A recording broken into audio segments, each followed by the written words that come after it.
Hi hello నమస్తే welcome to our channel. నేను మీ స్వాతి. మనకి నిన్న చూస్తున్నట్టయితే నిన్న 8 o'clock అయితే ఇంటర్వ్యూ అనేది స్టార్ట్ అయిందండి. ఎప్పుడు అంటే నిన్న నైట్ టీవీ9 లో కావచ్చు, అలానే ఏబిఎన్ లో కావచ్చు.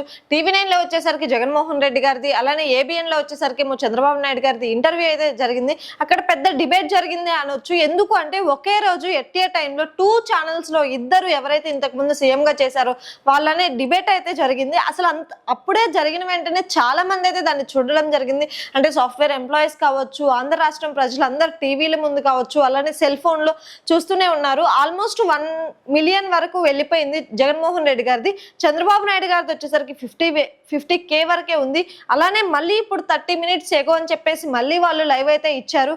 ఆ లైవ్ కూడా చూడండి. ఇక్కడ వచ్చేసరికి ఏబిఎన్ లో వచ్చేసరికి చంద్రబాబు నాయుడు గారిది 11K ఉంది. అలానే జగన్మోహన్ రెడ్డి గారిది వచ్చేసరికి 51K ఉంది. అంటే ఈసారి కూడా ప్రభంజనం సృష్టించబోతుంది ఫ్యాన్ అనే అనుకోవచ్చు. ఎందుకు అంటే జగన్మోహన్ రెడ్డి గారు రోజు ప్రచారం చేస్తుండగా ఆయన ఏం మాట్లాడతారు అని చెప్పేసి జనాలు వింటూనే ఉన్నారు. ఈ తరహంలోనే డిబేట్ లో కూడా ఏం చెప్తారు, ఏం మాట్లాడతారు జగన్మోహన్ రెడ్డి గారు చూసుకోవడానికే ఇష్టపడుతున్నారు ప్రజలు. కాకపోతే ఇక్కడ చూడండి, చంద్రబాబు నాయుడు గారికి ఓన్లీ 11Kనే వాచ్ చేస్తున్నారు. ఇంకేముందిలే అని చెప్పేసి జనాలు చూడడం కూడా మానేశారు. జగన్మోహన్ రెడ్డి గారు మాత్రం ఏం మాట్లాడతారు ఏంటి అని చెప్పేసి అందరూ చూస్తూ ఉన్నారు. అలానే నిన్న చూసుకుంటే జగన్మోహన్ రెడ్డి గారు ఇంటర్వ్యూ పరంగా వచ్చేసరికి అక్కడ డిబేట్ ఏదైతే జరిగిందో అది ఇంతకు ముందు కేసీఆర్ గారు ఒక సెట్ అయితే చేశారు అక్కడ టీవీ9 లో. కానీ దాన్ని కూడా బద్దలు కొట్టేసి టీవీ9 యూట్యూబ్ లోనే ఒక రికార్డ్ అయితే సృష్టించారు జగన్మోహన్ రెడ్డి గారు. ఇంతవరకు ఎప్పుడు ఇవ్వలేదు కాబట్టి ఇంత జనం అనేది చూసి యూట్యూబ్ లో ఒక రికార్డ్ స్థాయిని బ్రేక్ చేసింది ఎవరైనా ఉన్నారు అంటే అది జగన్మోహన్ రెడ్డి గారు అవ్వచ్చు. అంటే నైట్ చూసారు, మళ్ళీ చూస్తున్నారు ప్రజలు, ఇప్పటికి కూడా చూస్తున్నారు. అంటే నైట్ ఎప్పుడో 8ంటికి స్టార్ట్ అయిపోయిన ఇంటర్వ్యూని మళ్ళీ ఇప్పుడు కూడా చూస్తున్నారు. అంటే చూడండి, ప్రజలు, ఆంధ్ర రాష్ట్ర ప్రజలు జగన్మోహన్ రెడ్డి గారి వైపు ఎంత మొగ్గు చూపుతున్నారు. అంటే ఈసారి కూడా మళ్ళీ ఫ్యాన్ ప్రభంజనం సృష్టించబోతుంది అనే దానికి ఇది ఒక పక్క నిదర్శనం అనే అనుకోవచ్చు.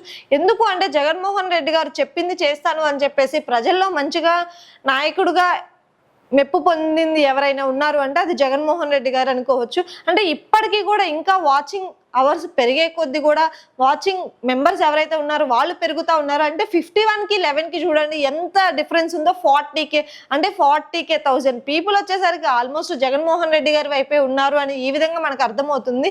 అంటే ఎలక్షన్స్ దగ్గర పడే గంటల కొద్దిలో ఇలా కూడా జనాలు అనే వాళ్ళు జగన్మోహన్ రెడ్డి గారి వైపు మొగ్గు చూపుతున్నారు కాబట్టి చంద్రబాబు నాయుడు గారు కావచ్చు, అలానే ఎన్డీఏ కూటమికి ఇదేమన్నా మళ్ళీ వెనకెళ్లే ఛాన్సెస్ ఉందా, వాళ్ళకేమన్నా మళ్ళీ మేము ఓడిపోతామనే భయం అయితే వాళ్ళలో వస్తుందనేది అయితే ఇక్కడ అర్థమవుతుంది. అసలు దీని గురించి మీరేమనుకుంటున్నారో మీ ఒపీనియన్ కామెంట్ రూపంలో తెలియజేయండి. Thank you.